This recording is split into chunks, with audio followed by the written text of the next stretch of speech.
السلام عليكم ورحمة الله وبركاته. بسم الله الرحمن الرحيم. الحمد لله رب العالمين. والصلاة والسلام على أشرف المخلوقين وعلى آله وصحبه أجمعين. ما بعد. മലയാളത്തിലും അറബിയിലും ഒരേപോലെ ഉപയോഗിക്കുന്ന ഒരു പദമാണ് വസിയ്യത്ത്. അറബിയിൽ നിന്ന് മലയാളത്തിലേക്ക് വന്നതാണ്. ഓസിയത്ത് എന്നൊക്കെ പറയും. വസിയ്യത്ത്. ഞാൻ മരിച്ചാൽ എൻ്റെ കിതാബൊക്കെ പള്ളിയൊക്കെ കൊടുക്കണമെന്ന് പറയില്ലേ, അതാണ് വസിയ്യത്ത്. ഞാൻ മരിച്ചാൽ 5 സെൻറ്റ് ഭൂമി മദ്രസയ്ക്ക് കൊടുക്കണമെന്ന് പറയില്ലേ. എത്തിയൻകുട്ടിയേക്ക് ഞാൻ മരിച്ചാൽ എൻ്റെ അനന്തര സ്വത്തൊന്ന് നാട്ടിലെല്ലാവർക്കും ഇറച്ചിയും ചോറും കൊടുക്കണമെന്ന് പറയില്ലേ, ഇതിനാണ് വസിയ്യത്ത്. ഇസ്ലാമിൽ ആദ്യം വസിയ്യത്ത് നിർബന്ധമായിരുന്നു. അനന്തര സ്വത്ത് മുഴുവനും കുടുംബങ്ങൾക്കും മാതാപിതാക്കൾക്കും പറഞ്ഞു വെക്കൽ നിർബന്ധമായിരുന്നു. പിന്നീടത് ആ നിയമം മാറ്റി. അതിന് ചില നിയന്ത്രണങ്ങൾ വെച്ചു. ഒരാൾ അയാളെ മുഴുവൻ സമ്പത്ത് കൊണ്ടും വസിയ്യത്ത് ചെയ്യാൻ പറ്റില്ല എന്നാണ്. 10 സെൻറ്റ് ഭൂമിയാണ് നിങ്ങൾക്കുള്ളത്, ഒരു വീടും, ഇതെല്ലാം കൂടെ ആർക്കെങ്കിലുമൊക്കെ വസിയ്യത്ത് ചെയ്താൽ പിന്നെ മക്കളെന്ത് ചെയ്യും? പിന്നെ മക്കൾക്ക് കൊടുക്കണ്ടേ? അപ്പോൾ ഇസ്ലാം എന്ത് ചെയ്തു? ആകെ സ്വത്തിൻ്റെ 1/3 മാത്രമേ വസിയ്യത്ത് ചെയ്യാൻ പറ്റുള്ളൂ എന്നൊരു നിയമം കൊണ്ടുവന്നു. 30 സെൻറ്റ് ഭൂമിയുള്ള വ്യക്തി, അത് മാത്രമേ അയാൾക്കുള്ളൂ എങ്കിൽ വേറൊന്നുമില്ല, അതിൽ 10 സെൻറ്റ് മാത്രമേ വസിയ്യത്ത് ചെയ്യാൻ പറ്റൂ. ബാക്കി മുഴുവൻ വസിയ്യത്ത് ചെയ്താലും 10 സെൻറ്റിൻ്റെ ബാക്കി കൊടുക്കണോ കൊടുക്കണ്ടേ എന്ന് തീരുമാനിക്കാൻ അനന്തരാവകാശികൾക്കാണ് അവകാശം. നമ്മൾ കഴിഞ്ഞ പ്രാവശ്യത്തെ പോലെ മൊത്തിനൊന്ന് വെക്കുക, എന്നാലേ ഏകദേശമൊക്കെ കിട്ടുമല്ലോ അല്ലേ. വലിയ പുണ്യമുള്ള കാര്യമാണ് വസിയ്യത്ത്. വസിയ്യത്ത് ചെയ്താൽ ആരും മരിക്കരുത്. ഈ ക്ലാസ് കേട്ട ഉടനെ തന്നെ എന്തെങ്കിലുമൊക്കെ ഒന്ന് വസിയ്യത്ത് ചെയ്താളേ, എപ്പോഴാണ് മരിക്കറിയില്ലല്ലോ. അസുഖമായ ആളുകളൊക്കെ എന്തായാലും വസിയ്യത്ത് ചെയ്യണം. സദഖ ചെയ്യാൻ മാത്രമാവണമെന്നില്ല, പല കാര്യങ്ങൾക്കും. തസീഹ വസിയ്യത്ത് മുക്കല്ലഫിൻ ഹുറിൻ, സ്വതന്ത്രനായ മുക്കല്ലഫിൻ്റെ വസിയ്യത്ത് സഹീഹാണ്. അത് ജിഹത്തിൻ ഹില്ലിൻ, അനുവദനീയമായ മാർഗത്തിൽ, ഹറാമിലൊന്നും പറ്റില്ല. തീൻകുട്ടിയേക്ക്, പള്ളിക്ക്, മദ്രസക്ക്, സാധുക്കൾക്ക്, ഉസ്താദിന്, ശിഷ്യന്മാർക്ക്, കുട്ടികൾക്ക്, ദർസിന്, കോളേജിന്, വലിയ ഹമ്മിൻ, ഗർഭത്തിനുമാവാം. ഇതുവരെ ജനിച്ചിട്ടില്ല കുട്ടി, ഭാര്യ ഗർഭിണിയാണ്, അല്ലെങ്കിൽ ഭാര്യ അല്ലാത്ത വേറെ ആരെങ്കിലും, അപ്പോൾ ആ കുട്ടിക്ക് എൻ്റെ സ്വത്തുനിന്ന് ഒരു 10 സെൻറ്റ് കൊടുക്കണം എന്ന് പറയാം പറ്റും. വലിവാരിസിൻ, ഇനി വസിയ്യത്ത് അനന്തരാവകാശികൾക്കുമാകാം. പക്ഷെ അനന്തരാവകാശികൾക്ക് വസിയ്യത്ത് ചെയ്യുമ്പോൾ ഒരു നിയമമുണ്ട്, ബാക്കിയുള്ള അനന്തരാവകാശികൾ കൂടെ അത് അനുവദിക്കണം എന്നതാണ്. വലിവാരിസിൻ, അനന്തരാവകാശികൾക്ക് വസിയ്യത്ത് ചെയ്യാം, പക്ഷേ മാ ഇജാസത്തി വറസത്തിഹി, അനന്തരാവകാശികളുടെ അനുമതി പ്രകാരം. എപ്പോൾ? മരിച്ചതിന് ശേഷം കേട്ടോ. മരിച്ചതിന് ശേഷം അനുമതിയാണ്. ഇതൊക്കെ മരിച്ചതിന് ശേഷമാണ് ഇതൊക്കെ തീരുമാനമാകുക. മരിക്കണമെന്നതിന് മുമ്പ് പിന്നെ അയാൾ തന്നെയാണല്ലോ സ്വത്ത്.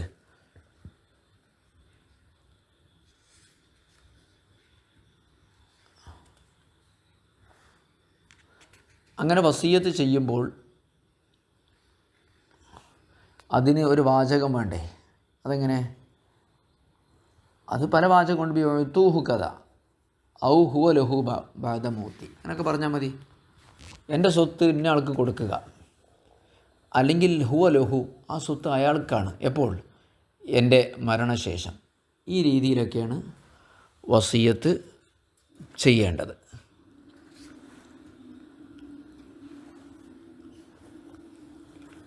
ഒഴുത്തൂഹു കഥ ആഴ്ത്താന്നാണ് നൽകിയെന്നല്ല, ഒഴുത്തൂഹു, അയാൾ പറഞ്ഞേൽപ്പിക്കുകയാണ് ജീവിതകാലത്ത്, നിങ്ങളത് കൊടുക്കുവീൻ അയാൾക്ക് എൻ്റെ മരണശേഷം എന്നൊക്കെ പറയാം. എൻ്റെ മരണശേഷം എന്ന് കൂട്ടാഞ്ഞാൽ അത് വസിയ്യത്താകൂല. പിന്നെ അത് ഹിബത്തൊക്കെയാണ്, കഴിഞ്ഞ പാഠത്ത് പറഞ്ഞ ഹിബത്തൊക്കെയാണ് ആവുക. അല്ലെങ്കിൽ വക്കാലത്താകും. അവന് ഒരു 100 രൂപ കൊടുക്കുമെന്ന് പറഞ്ഞു. കൊടുക്കുന്നതിന് മുമ്പ് മരിച്ചാൽ വക്കാലത്ത് മുറിഞ്ഞു. മാ ഖബൂലിൻ മുഅയ്യനി, മാ ഖബൂലി മുഅയ്യനി, നിർണിത വ്യക്തി അത് സ്വീകരിക്കുകയും വേണം. വസിയത്ത് ചെയ്തത് ഒരു നിശ്ചിത വ്യക്തിക്കാണെങ്കിൽ സ്വീകരിക്കുകയും കൂടെ വേണം. വസിയത്ത് ചെയ്യുന്ന വ്യക്തിക്ക് മൂസി എന്നാണ് പറയാം. മൂസി, ഔസ എന്ന് പറഞ്ഞാൽ വസിയത്ത് ചെയ്തു എന്നല്ല, അതിൻ്റെ ഇസ്മുഫായിലാണ്. ഔസ യൂസി ഈസ അൻഫഹുവ മൂസിൻ, വസിയത്ത് ചെയ്യുന്നവൻ. ഈ ചെയ്യപ്പെടുന്ന വ്യക്തിയില്ലേ, അല്ലെങ്കിൽ സാധനം, അതിന് മൂസാലഹു എന്നാണ് പറയാം. മൂസാലഹു ആർക്ക് വേണ്ടിയാണ് വസിയത്ത് ചെയ്യപ്പെടുന്നത്? അയാൾ. അപ്പം ആ കബൂരി മുഅയ്യനി, പള്ളി മദ്രസൊക്കെ ആകുമ്പോൾ പൊതുവാണ്. ഈ വ്യക്തികളായ നിർണിത വസ്തുവാണെങ്കിൽ സ്വീകരിക്കുകയും കൂടെ വേണം. ബഅദ മൗത്തി മൂസിൻ, മൂസി മരണപ്പെട്ടതിന് ശേഷം.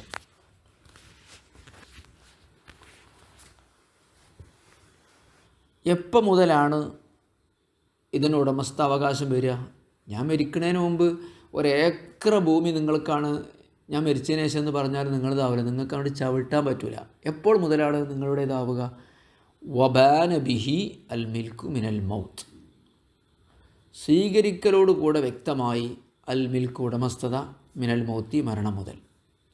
മൂസാലുഹു സ്വീകരിച്ചാൽ എപ്പോഴാണ് സ്വീകരിക്കണത്? ചിലപ്പം മരിച്ചു കഴിഞ്ഞിട്ട് 1 മാസം കഴിഞ്ഞിട്ടായിരിക്കും സ്വീകരിക്കുന്നത്, ഞാൻ സ്വീകരിച്ചു എന്ന്. ചിലപ്പോൾ അയാൾ അപ്പോഴായിരിക്കും അറിയുന്നത്, അല്ലെങ്കിൽ അയാൾ അപ്പോഴാണ് സ്വീകരിച്ചതെങ്കിൽ അത് അയാളുടേതായി. അയാളുടേതാകുന്നത് സ്വീകരിച്ച മുതലാണോ മരിച്ചത് മുതലാണോ? മരിച്ചത് മുതലാണ്. വബാന ബിഹി, സ്വീകരിക്കലോടുകൂടി വ്യക്തമായി അൽ മിൽക്കു, ആ വസ്തുവിൻ്റെ ഉടമസ്ഥത അയാൾക്കാണെന്ന്. ഏത് മുതൽ? മിനൽ മൗത്ത്, മരണം മുതൽ. അപ്പോൾ മരണം മുതൽ ആ സമ്പത്തിൻ്റെ മേൽ വന്ന ബാധ്യതകളൊക്കെ അയാളാണ് കൊടുക്കേണ്ടത്. അയാൾക്കാണ് അതിൻ്റെ ചെലവും കാര്യങ്ങളൊക്കെ. വസിയത്ത് ഞാൻ പറഞ്ഞല്ലോ, 1/3 വസിയത്ത് ചെയ്യാൻ പറ്റില്ല. ലാ ഫി സായിദിൻ അലാ സുലിസിൻ, 1/3 കൂടുതൽ വസിയത്ത് ചെയ്യൽ സ്വഹീഹല്ല. എവിടെ? അതിന് പ്രത്യേക നിബന്ധന ഉണ്ട്. ഫി മറലിൻ മഖൂഫ്, ഗുരുതര രോഗങ്ങളിൽ, ഗുരുതരാവസ്ഥയിലാണ് ഒരാൾ വസിയത്ത് ചെയ്യുന്നതെങ്കിൽ 1/3 കൂടാൻ പാടില്ല എന്നൊരു നിയമമുണ്ട്.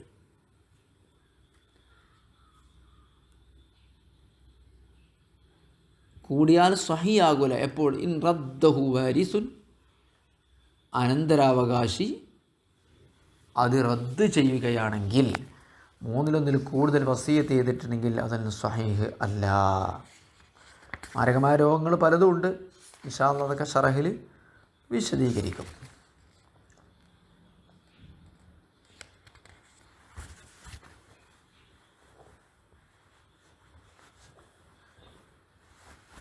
ഇതൊക്കെ മരണശേഷം കൊടുക്കാൻ പറയുന്നതല്ലേ. അതുപോലെ തന്നെയാണ് ഇത്ത്ഖ്, മരണത്തോട് ബന്ധിക്കപ്പെട്ട ഇത്ത്ഖ്. ഞാൻ മരിച്ചാൽ എൻ്റെ അടിമ ഇത്ത്ഖാണ്, സ്വതന്ത്രനാണ് എന്ന് പറഞ്ഞാൽ അത് 1/3 ആവും. ആ അടിമ അവൻ്റെ സ്വത്തിൻ്റെ 1/3 കൂടുതലുണ്ടെങ്കിൽ ആ അടിമൻ്റെ മുഴുവനും മോചിതനാകൂല. വയുഅ്തബറു മിൻഹു, 1/3 പരിഗണിക്കപ്പെടും. ഇത്ത്ഖുൻ ഉല്ലിഖ ബിൽ മൗത്തി, മരണത്തോട് ബന്ധിക്കപ്പെട്ട ഇത്ത്ഖ്. അത് രോഗാവസ്ഥയിലോ ആരോഗ്യാവസ്ഥയിലോ ഏത് സമയത്ത് പറഞ്ഞാലും, ഞാൻ മരിച്ചാൽ അടിമ സ്വതന്ത്രനാണ് എന്ന് പറഞ്ഞാൽ അത് 1/3 നടക്കൂ. അതുപോലെ തന്നെ വഖഫുൻ വഹിബത്തുൻ, വഖഫ്, ഹിബത്ത്,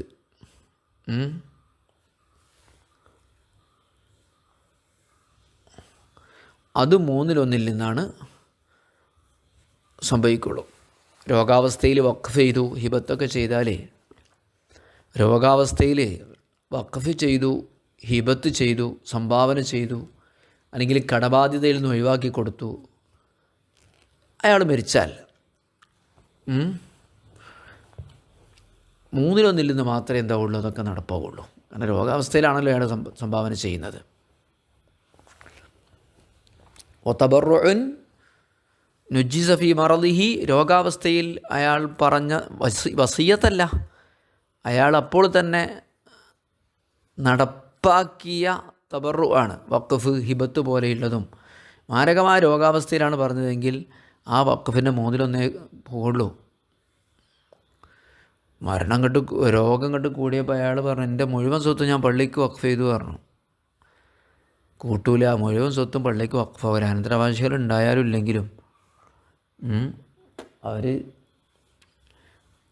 മുഴുവൻ സ്വത്തിൻ്റെ 1/3 മാത്രമേ പള്ളിക്ക് വഖഫായിട്ട് പോകുള്ളൂ. ബാക്കി അനന്തരാവകാശികൾക്ക് വേണ്ടി അവിടെ കിടക്കും. മക്കളോടൊക്കെ ഒരാൾക്ക് വലിയ ദേഷ്യമായിരുന്നു.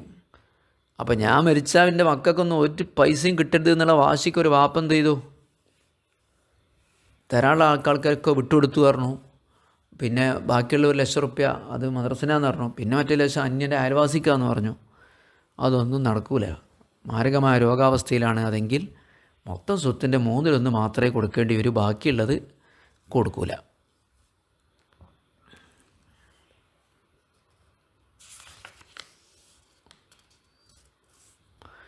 ഇനി ഒന്നുകൂടെ പറയട്ടെ, ഒരാൾ വസിയത്ത് ചെയ്താൽ അയാൾക്ക് പിന്മാറാനും കൂടി പറ്റും.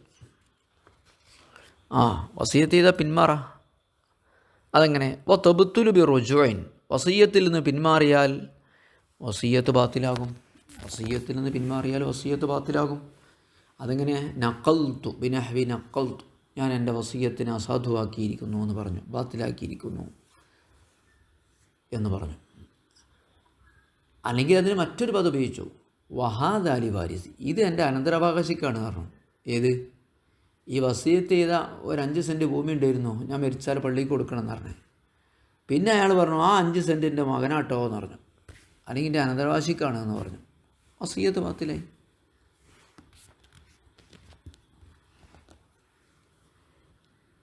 ഇനിയും മാർഗമുണ്ട്. വബൈഇൻ വറഹിനിൻ വഅർളിൻ അലൈഹി, ബിൽറ്റു, വസിയത്ത് പറഞ്ഞു വെച്ച സാധനം വിറ്റാലും ബാത്തിലാകും.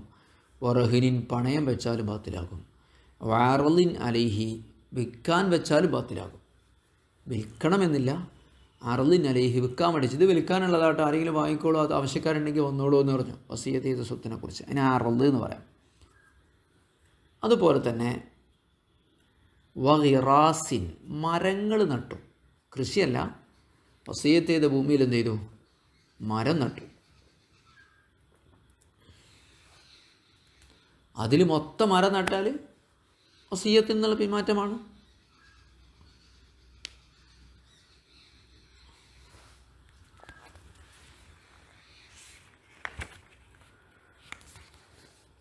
ഇനി മരിച്ചതിന് ശേഷം ഒരാൾക്ക് ഉപകാരപ്പെടുന്ന കാര്യങ്ങൾ എന്തൊക്കെയെന്നുള്ള ഒരു ചർച്ചയും കൂടി ഇതിൻ്റെ അനുബന്ധമായിട്ട് വരുന്നുണ്ട്. എന്നുവെച്ചാൽ ഇതൊക്കെ മരിച്ചതിന് ശേഷമാണല്ലോ ഇപ്പോൾ ഒരാൾക്ക് കിട്ടുന്നത്. ഞാൻ മരിച്ചാൽ എന്ന് പറഞ്ഞിട്ടാണല്ലോ. മരിച്ചു കഴിഞ്ഞിട്ട് നമ്മളിപ്പോൾ പല പരിപാടി നടത്തുകയില്ലേ മരിച്ച ആൾക്കാർക്ക് വേണ്ടി. യാസീൻ ഓതും, സ്വതക്കയും, അരി ഇറച്ചിയും വാരി കൊടുക്കും, ഇറച്ചി വാരി കൊടുക്കും, ദ്വാരക്കും. അതിനൊക്കെ എന്താണ് കർമ്മശാസ്ത്രം പറയുന്നത്? തൻഫഉ മയ്യിത്തൻ സദഖത്തുൻ, ഏത് മയ്യിത്തിനും സദഖ ഉപകാരപ്പെടും. ദുആഉൻ, അയാൾക്ക് വേണ്ടി ദുആയിരുന്നാലും. അതിൽ ഇസ്ലാമിക ലോകത്ത് യാതൊരു തർക്കവുമില്ല. മുസ്ലിം പണ്ഡിതന്മാർക്കിടെ തർക്കമില്ല. ദുആയിരുന്നാൽ ഉപകാരം കിട്ടുന്നു, സദഖ ചെയ്താൽ ഉപകാരം കിട്ടുന്നു. ഇത് പരിശുദ്ധ ഖുർആനിൽ പറഞ്ഞിട്ടുണ്ട്. വലൈസനിൽ ഇൻസാൻ ഇല്ലാ മാ സഅ, മനുഷ്യന് അവന് പ്രവർത്തിച്ചത് മാത്രമേ ഉണ്ടാവുള്ളൂ എന്ന് ഖുർആൻ പറഞ്ഞിട്ടുണ്ടെങ്കിൽ പോലും അതിൽ നിന്ന് ഇത് രണ്ടും പുറത്താണ്. മനുഷ്യനില്ല, ഇല്ലാ മാ സഅ, അവൻ പ്രവർത്തിച്ചതല്ലാതെ ഇല്ല എന്നാണുള്ളത്. ശരിയാണ്. പക്ഷെ ആ നിലക്ക് നോക്കുമ്പോൾ സദഖ ചെയ്താൽ കിട്ടാൻ പാടില്ല, ദുആയിരുന്നാലും കിട്ടാൻ പാടില്ല. കാരണം സദഖ നമ്മളതാണല്ലോ, ദുആ നമ്മളതാണല്ലോ, അയാളതല്ലല്ലോ. പക്ഷേ ആ ആയത്തിൽ നിന്ന് അള്ളാഹിൻ്റെ റസൂൽ എന്നതായിട്ടുണ്ട്, ഇങ്ങനെ കുറച്ച് കാര്യങ്ങൾ ഒഴിവാക്കിയിട്ടുണ്ട്. തൻഫഉ മയ്യിത്തൻ സദഖത്തുൻ, മയ്യിത്തിന് അനന്തരാവകാശികളായാലും വേണ്ടിയില്ല, അല്ലെങ്കിലും വേണ്ടിയില്ല, ആർക്ക് വേണ്ടി സദഖ ചെയ്താലും ആർക്ക് വേണ്ടി ദുആ ചെയ്താലും ഉപകാരപ്പെടും. ഉപകാരപ്പെടുന്ന പറഞ്ഞാൽ അയാൾ സദഖ ചെയ്ത മാതിരിയാണ്. മരിച്ചവർക്ക് വേണ്ടി നമ്മൾ സദഖ ചെയ്താൽ അയാൾ സദഖ ചെയ്ത മാതിരിയാണ്. നമ്മുടെ വാപ്പാക്ക് വേണ്ടി നമ്മൾ സദഖ ചെയ്താൽ വാപ്പ സദഖ ചെയ്ത മാതിരിയാണ് എന്നർത്ഥം. കൂലി കിട്ടും. അതുകൊണ്ടാണ് സദഖക്ക് ഇത്ര പറഞ്ഞത്. നമ്മളിങ്ങനെ ദുആയൊക്കെ ഉണ്ടാകുമ്പോൾ വാപ്പാൻ്റെ പേരിൽ 10 റുപ്യ അല്ലെങ്കിൽ 25 റുപ്യ 100 റുപ്യ എന്നൊക്കെ പറഞ്ഞ് കൊടുക്കണില്ലേ, അത് വാപ്പ സദഖ ചെയ്യുന്ന കൂലിയാണ്. അപ്പോൾ ജീവിതകാലത്ത് ഓരോ കൊടുത്തിന് ആൾക്കാരായിരിക്കും. അപ്പോൾ നമ്മളെന്ത് ചെയ്യണം? ആ പതിവ് തുടർന്ന് കൊണ്ടുപോകണം.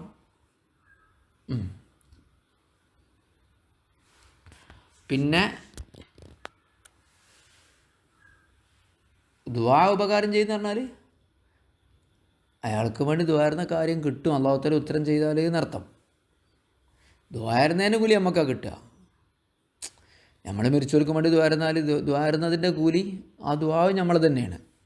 പക്ഷെ അത് എന്ത് കാര്യമാണോ ദുആയിരുന്നത് ആ കാര്യം അയാൾക്ക് ലഭിക്കും എന്നാണ് അതിൻ്റെ അർത്ഥം.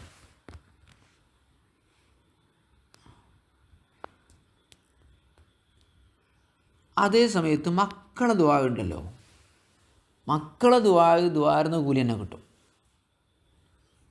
മക്കളല്ലാത്തവർ ദ്വാരക്കണം, മക്കൾ ദ്വാരക്കണം വ്യത്യാസമുണ്ട്. മക്കൾ ദ്വാരുന്നാൽ ആ ദ്വാരുന്ന കൂലി ആർക്ക് തന്നെ കിട്ടും? വാപ്പാക്കും വേണ്ടി ഉമ്മാക്കും വേണ്ടിയാണ് ദ്വാരുന്നെങ്കിൽ വാപ്പാക്കും ഉമ്മാക്കും കിട്ടും.